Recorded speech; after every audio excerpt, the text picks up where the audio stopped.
Hello guys, நான் உங்கள் சதீஷ் பேசுகிறேன். இன்றைக்கி நம்ம பார்க்க இருக்க திரைப்படம் பார்த்தீங்கன்னா ராமச்சந்திரன் கண்ணன் டைரக்ஷனில் ரியோராஜ் நடித்து 2 days பேக் தேட்டர்ஸ் ரிலீஸ் ஆன படம் தான் ராமன் லீலா. சரி வாங்க படம் எப்படி இருக்குன்னு பார்ப்போம். ராமன் லீலா இதில் வந்து பார்த்தீங்கன்னா ரியோ வந்து ரகுராமன் நடிச்சிருக்காரு. ஸோ ஹீரோயின் வந்து பார்த்தீங்கன்னா லீலாவை நடிச்சிருக்காங்க. ஸோ ஹீரோக்கு வந்து பார்த்தோன்னா ஆல்மோஸ்ட் 30 years ஆயிடுச்சு, அவருக்கு மேரேஜ் ஆகலை. ஸோ பார்க்குற பொண்ணெல்லாம் அவங்களும் ரிஜெக்ட் பண்ணிகிட்டே இருக்காங்க அப்படின்னு சொல்லிட்டு ஒரு நாள் ஒரு ஃப்ரெண்டை நைட்டில் வந்து மீட் பண்ணுறாரு. அவர் என்ன சொல்கிறாருன்னா, நீ எல்லாத்தையும் தேடி பார்த்தியா, metro train, local train, college பஸ்ஸுமே தேடி பார்த்தின்னு கேட்கறது வந்து அவர் என்ன சொன்னால் லோக்கல் ட்ரெயின் தேடி பார்த்து கன்ஃபார்மாக செட் ஆகும் அப்படின்னு சொல்கிறாரு. அவர் பேச்சை கேட்டு இவர் லோக்கல் ட்ரெயினில் போயிட்டு நம்ம ஹீரோயினை சந்திக்கிறாரு. ஹீரோயினை சந்தித்து லவ் பண்ண ஆரம்பித்தோடனே அவங்க என்ன சொல்கிறாங்கன்னா, சாயங்காலம் 6 மணிக்கு ஆனால் நான் ரொம்ப பிஸி, என்னால் பார்க்க முடியாது, எங்கள் வீட்டில் வந்து அவ்வளோ ஸ்ட்ரிக்ட்டு அப்படின்னு சொல்கிறாங்க. ஸோ அதனால் என்ன பண்ணாங்க, அந்த கண்டிஷனுக்கு ஓகே சொல்லிட்டு இவரும் கூட சேர்ந்து லவ் பண்ணிக்கிட்டு இருக்காரு. ஒரு கட்டத்தில் வந்து பார்த்தோன்னா யுவராஜாவில் அந்த கியூரியாசிட்டி தாங்க முடியல. அப்படி 6 மணிக்கு மேலே நீ என்ன தான் செய்கிற, நான் செக் பண்ணி பார்க்கணும் அப்படின்னு சொல்லிட்டு ஸோ டேரெக்டாக அவங்க ஃபேமிலி கிட்ட போய் கேட்குறாங்க. ஸோ அப்போ தான் ஏகப்பட்ட ட்விஸ்ட் வந்து நம்மளுக்கே தெரியுது அந்த கதைக்குள்ளே என்ன இருக்குது அப்படின்னு சொல்லிட்டு. மொத்த ஃபேமிலியும் ஏலியன் ப்ளஸ் அந்த பொண்ணு வந்து பார்த்தோன்னா ஈவினிங் 6 மணிக்கு மேலே பையனாக மாறிடும்.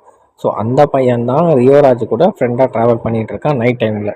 இந்த உண்மை தெரிஞ்ச அப்புறம் ஸோ ரியோராஜ் வந்து ஃபர்தராக அந்த பொண்ணை மேரேஜ் பண்ணாரா இல்லையான்றது தான் இந்த படத்தோட கதை. ஸோ இது வந்து பார்த்தோன்னா ஆல்ரெடி 2 months பேக் வந்து டபுள் ஆக்குபென்சின்னு ஒரு படம் வந்தது.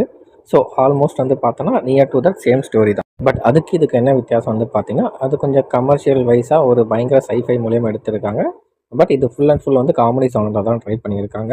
ஸோ இதில் வந்து காமெடிஸ் வந்து பார்த்தோன்னா ஃபஸ்ட் ஹாஃப்லேயும் நல்லா ஒர்க் அவுட் ஆயிருக்கு, செகண்ட் ஹாஃப்லேயும் நல்லா ஒர்க் அவுட் ஆயிருக்கு. ஸோ மொத்த படம் வந்து பார்த்தீங்கன்னா ஒரு லாஃப் ரியோட்டுன்னு சொல்லலாம் இந்த படத்தில். மாக்காப்பா வந்து ஒரு கேமியோ மாதிரி பண்ணியிருக்காரு. அட்லீஸ்ட் ஒரு 3 to 4 சீன்ஸ் தான் வருவார். அவர் வேறு ஒவ்வொரு சீன்ஸும் வந்து பார்த்தோன்னா காமெடி நல்லாவே ஒர்க் அவுட் ஆயிருக்குன்னு சொல்லலாம். படத்தில் ஒரு 5 பாட்டு இருக்குது, 5 பாட்டுமே ஒரு மெலோடி சாங்காக இருக்குது. ஸோ நியர் டு த கிளைமேக்ஸில் வந்து ஒரு என்கேஜ்மெண்ட் சாங் ஒன்று ஓடுது. ஸோ அது வந்து சூப்பராகவே பண்ணியிருக்காங்க, டான்ஸ் வந்து எல்லாமே. ஸோ ஆக மொத்தத்தில் வந்து பார்த்தீங்கன்னா இந்த படம் வந்து ஒரு காமெடி என்டர்டெய்னர் அவங்க பிளான் பண்ணியிருக்காங்க. அவங்க பிளான் பண்ணி ஏற்ற மாதிரி இந்த படம் கொஞ்சம் காமெடியாக தான் வந்திருக்கு. டபுள் ஆக்குபென்சி மைண்டில் வச்சு இந்த படம் பார்த்தீங்க அப்படின்னா ஸோ உங்களுக்கு பிடிக்கிற டவுட் தான். ஸோ அதை வந்து ரிமூவ் பண்ணிடுங்க. ஸோ இது ஒரு ஃப்ரெஷ் படமாக பாருங்கள், கன்ஃபார்மாக உங்களுக்கு பிடிக்கும். அதுலேயும் செகண்ட் ஹாஃபில் ஒரு சில காமெடிஸ்லாம் வந்து பார்த்தோன்னா பயங்கரமாக ஒர்க் அவுட் பண்ணியிருக்காங்க. அதே ஃபஸ்ட் ஹாஃபில் ஒரு சில காமெடிஸ் வந்து ஒர்க் அவுட் பண்ணியிருக்காங்க. இந்த வீக்கெண்டுக்கு ஏற்ற ஒரு தரமான படம்னா இது ராமன் லீலா சொல்லலாம். So must watch in theatres. So all the bye. So அடுத்த வீடியோவில் சந்திப்போம். அன்டில் தட் நான் உங்கள் சதீஷ்.